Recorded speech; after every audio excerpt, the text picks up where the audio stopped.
ಗೆಲುವಿನ ಬಳಿಕ ಮೊದಲ ಬಾರಿ ಸಭೆ ಕರೆದ ವಿಜಯ್. ಪಣಿಯೂರು ಟಿವಿಕೆ ಕಚೇರಿಯಲ್ಲಿ ಶಾಸಕರ ಸಭೆಯನ್ನ ಕರೆದಿದ್ದಾರೆ ದಳಪತಿ ವಿಜಯ್. ಇನ್ನೇನು ಕೆಲವೇ ಕ್ಷಣಗಳಲ್ಲಿ ವಿಜಯ್ ಅವರ ನೇತೃತ್ವದಲ್ಲಿ ಸಭೆ ನಡೆಯಲಿದೆ. ಸಭೆಗೆ ಆಗಮಿಸ್ತಾ ಇರುವ ಟಿವಿಕೆ ಪಕ್ಷದ ಶಾಸಕರು ಕಚೇರಿಯ ಸಭಾಂಗಣದಲ್ಲಿ ಟಿವಿಕೆ ಶಾಸಕರು ಜಮಾಯಿಸಿದ್ದಾರೆ. ಚುನಾವಣೆಯ ಬಳಿಕ ಶಾಸಕರ ಜೊತೆಗೆ ಮೊದಲ ಬಾರಿಗೆ ವಿಜಯ್ ಅವರು ಸಂವಾದವನ್ನು ಮಾಡಲಿದ್ದಾರೆ. ಯಾರೂ ನಿರೀಕ್ಷಿಸದ ರೀತಿಯಲ್ಲಿ ದಳಪತಿ ವಿಜಯ್ ತಮಿಳುನಾಡಿನಲ್ಲಿ ಗೆದ್ದು ಬೀಗಿದ್ದಾರೆ. 108 ಸ್ಥಾನಗಳನ್ನು ಗೆದ್ದುಕೊಂಡಿದ್ದಾರೆ. ಇನ್ನು 10 ಸ್ಥಾನಗಳು ಬೇಕಾಗಿದೆ ಸರ್ಕಾರ ರಚನೆಗೆ.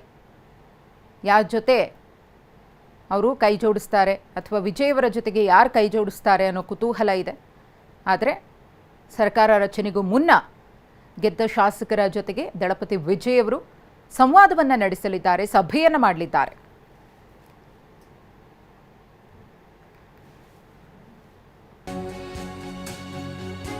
ಸರ್ಕಾರ ರಚನೆಗೆ ಹಕ್ಕು ಮಂಡಿಸಿದ ವಿಜಯ್ ನೇತೃತ್ವದ ಟಿವಿಕೆ ಲೋಕಭವನಕ್ಕೆ ತೆರಳಿ ಹಕ್ಕು ಮಂಡಿಸಿದ ಟಿವಿಕೆ ನಾಯಕರು.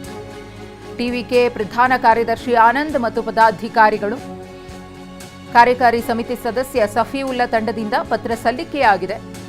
ರಿಸಲ್ಟ್ನ ಅಧಿಕೃತ ವಿವರ ಮತ್ತು ಸರ್ಕಾರ ರಚನೆಗೆ ಹಕ್ಕು ಮಂಡಿಸಿ ಮನವಿಯನ್ನು ಮಾಡಿಕೊಂಡಿದ್ದಾರೆ. ಸರ್ಕಾರ ರಚನೆಯ ಪ್ರಕ್ರಿಯೆಗಳ ಕುರಿತು ರಾಜ್ಯಪಾಲರೊಂದಿಗೆ ಚರ್ಚೆ.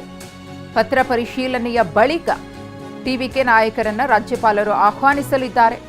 ಸದ್ಯದಲ್ಲೇ ರಾಜಭವನದಿಂದ ಟಿವಿಕೆಗೆ ಬುಲಾವ್ ಸಿಗುವ ಸಾಧ್ಯತೆ ಇದೆ. ಸರ್ಕಾರ ರಚನೆಗೆ ತಮಿಳುನಾಡಿನಲ್ಲಿ ಕ್ರಾಂತಿ ಮಾಡಿದ್ದಾರೆ ದಳಪತಿ ವಿಜಯ್. ಟಿವಿಕೆ ಪಕ್ಷವನ್ನು ಸ್ಥಾಪನೆ ಮಾಡುವ ಮೂಲಕ ಮೊದಲ ಬಾರಿ ಚುನಾವಣೆಯಲ್ಲಿ ಸ್ಪರ್ಧೆಯನ್ನು ಮಾಡಿ ಗೆಲ್ಲೋ ಮೂಲಕ, ಅದು ಕೂಡ ಚುನಾವಣೋತ್ತರ ಸಮೀಕ್ಷೆಗಳನ್ನು ಹುಸಿಗೊಳಿಸಿ ನಿರೀಕ್ಷೆಗೂ ಮೀರಿ ಅತಿ ಹೆಚ್ಚಿನ ಕ್ಷೇತ್ರಗಳನ್ನು ತಮ್ಮ ಬುಟ್ಟಿಗೆ ಹಾಕ್ಕೊಂಡಿದ್ದಾರೆ ದಳಪತಿ ವಿಜಯ್. ಯಾವಾಗ ಅವರು ಎಲೆಕ್ಷನ್ಗೆ ಸ್ಪರ್ಧೆಯನ್ನು ಮಾಡ್ತೀವಿ ಅಂತ ಅನೌನ್ಸ್ ಮಾಡಿದ್ರು, ಆ ದಿನದಿಂದಲೂ ಕೂಡ ತಮಿಳುನಾಡಿನ ಚುನಾವಣಾ ಕಾವು ಹೆಚ್ಚಾಗಿತ್ತು.